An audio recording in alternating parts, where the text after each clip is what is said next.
Today we are headed to a trail called Devil's Kitchen. It's located inside of the Colorado National Monument, which is part of the national park system. And I have not been to this trail, but I've seen photos, and I am looking forward to this hike and taking you guys on along. So let's get there and see what it's all about.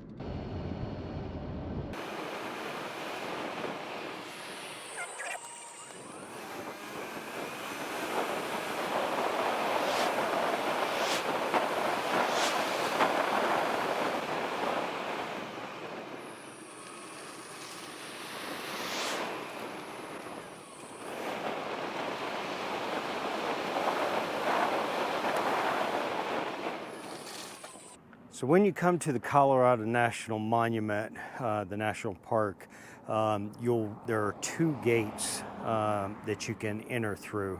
You want to make sure that you enter through the east gate for the shortest drive to get to the Devil Kitchen trailhead. When you enter the gate, you'll drive about a half mile, and this parking lot right here will be on your left-hand side. It is a very small parking lot with about 10 spaces, but as you saw, they were all full when I drove through. And so right across the street, you'll see a sign that says Devil Kitchen Picnic Area, and there's about another 50 or 60 spots up there. So plenty of parking, no problem. If you get lucky, you can park right here by the trailhead. If not, it's just a short quarter-mile walk across the street.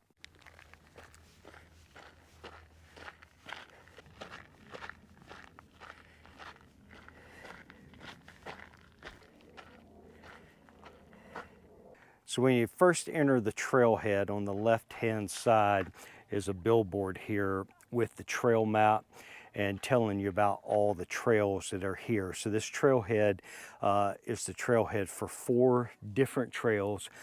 Devil's Kitchen, which is 0.75 to 0.8 miles, they say.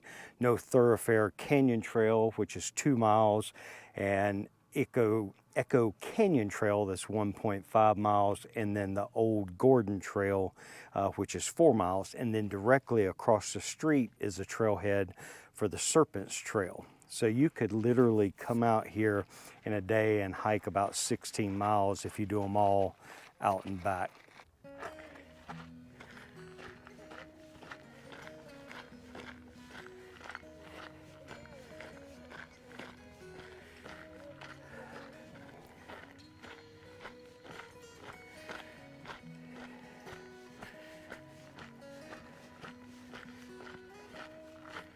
So the beginning of the trail as you leave the parking lot is a slight downhill grade. They've got some logs built in and to keep the erosion from happening, but just a super well maintained trail by the National Park Service. They have done a really nice job of marking the trail and maintaining it. And the other thing I noticed about this trail compared to some you might go to is this is a really good trail to bring the whole family to, because it's such a gradual grade and incline. You could bring some, your kids out, you could bring elderly out, somebody who maybe didn't have as good a stability for walking on steeper or unlevel type trails. So it's a fantastic hike for anybody in the family, any of your friends to bring out. Not strenuous at all for the first 3/4 of a mile. And then the last portion of the trail, when we get to it, the photos pretty much say it all. It's going to be a little rock climbing, so that portion might not be for just anybody, but the rest of the trail and the scenery around it are absolutely beautiful. I'll just turn you around here. I mean, look at the canyons. It is absolutely gorgeous. So beautiful scenery and great height to bring anybody out to.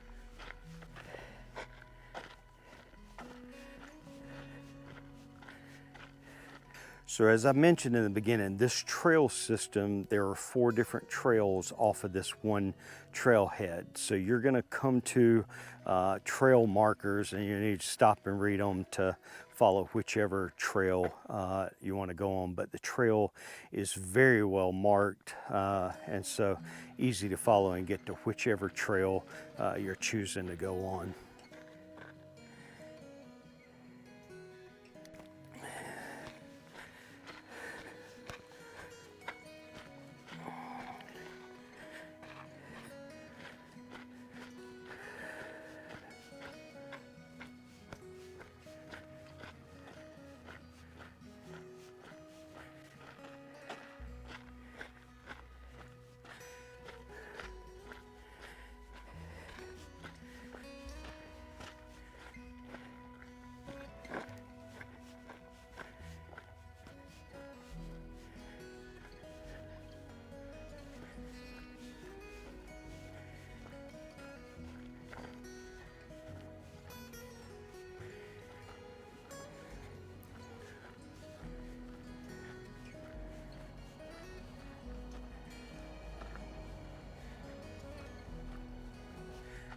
As you make your way to the bottom of the hill, the trail becomes just a nice winding single track through a lot of vegetation, lots of beautiful sagebrush, beautiful pinyons, a lot of cactus, and just absolutely beautiful scenery with rock outcroppings all around, and peaceful and quiet. Once you get away from the trailhead and the road, it's just pure quiet back here. Absolutely peaceful and beautiful.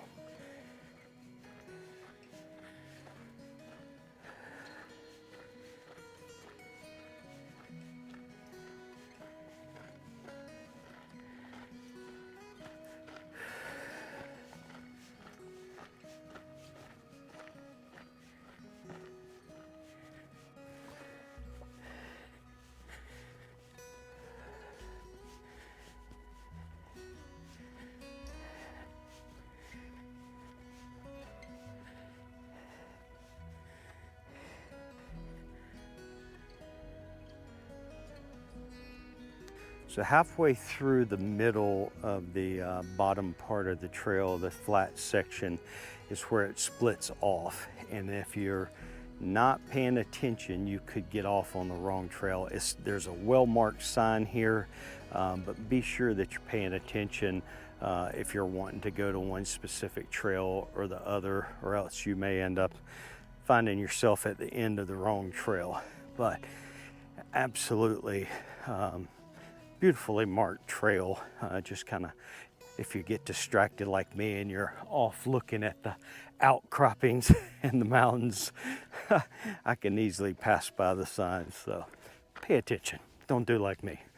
But this trail is just absolutely gorgeous. Absolutely gorgeous. And the vast majority, once you come down that hill from the parking lot over until we begin to climb up into Devil's Kitchen, it's pretty flat. I mean, it is just, anybody could come out and enjoy this trail regardless of their fitness level. Even if all you do is hike to the bottom of where the climb begins, anybody could do that portion. So absolutely a wonderful trail to bring anybody out to.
So after the downhill decline and the hike across the flat portion of the trail, then we come to the part where we start to climb, and I'll turn you around here. So from here on up, it'll be a little steep. I still think the trail is doable by most people, but if you have somebody with stability issues or, you know, maybe elderly to balance and all, maybe not, but I think for most people, most kids, this is still a very doable trail, even up to the top. So let's go ahead and make our way to the top and show you what it is.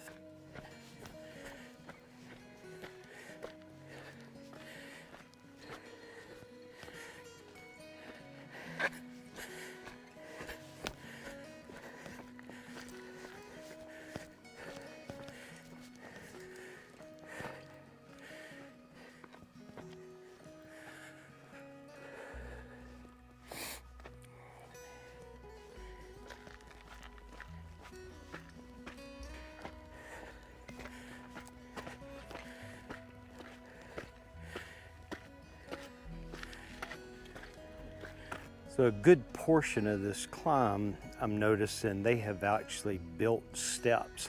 So it's a very stable flat surface for a good portion of the climb, and very, very well maintained by the National Park Service. I tell you, I really give my hats off to them. I don't like paying taxes any more than anybody else, but the one thing I don't mind some tax money going to is the National Park Service, because we get to come out and enjoy this place, and it's absolutely beautiful. And it takes people and money in order to do this type stuff for us to enjoy.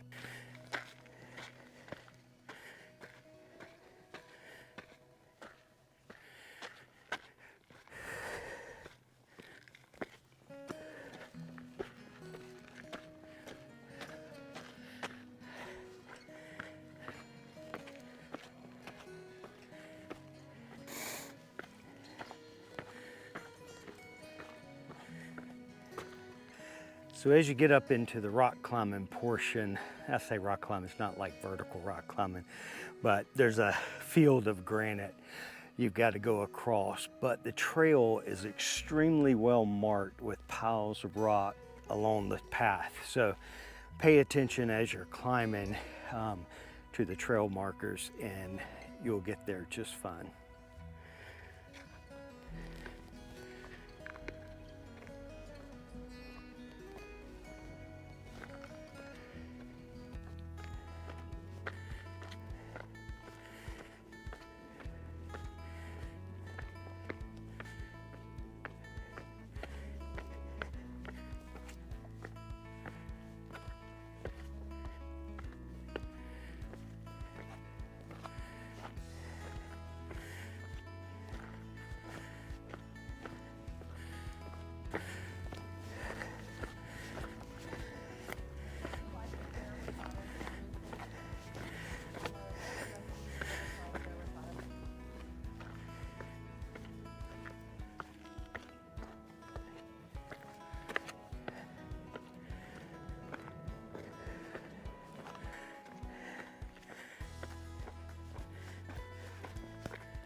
Well, the last quarter mile is a little steep and may not be for everybody, but I do think it's for probably 90%. Even though it's a steep climb, the Park Service has done a fantastic job of making steps and zigzagging up through the granite area. There's only a couple places where I feel like maybe some people with stability issues might not want to try it, but 90% of people do this hike. And so you get up here and you're in these beautiful rock outcroppings that tower over you, and just absolutely amazing.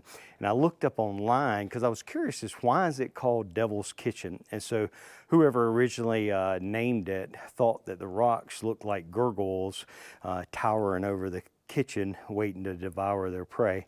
And while I don't think the rocks look like gurgoyles, it does remind me of a verse in the Bible, 1 Peter 5:8, where it says, be alert, your enemy, the devil, is always on the lookout, looking to devour their prey. And so I hope this hike has blessed you, and hope you enjoyed it. And if you're ever in the Grand Junction area, I think this is a bucket list hike. It's just absolutely beautiful and one that anybody can enjoy. So hope you guys have a blessed day.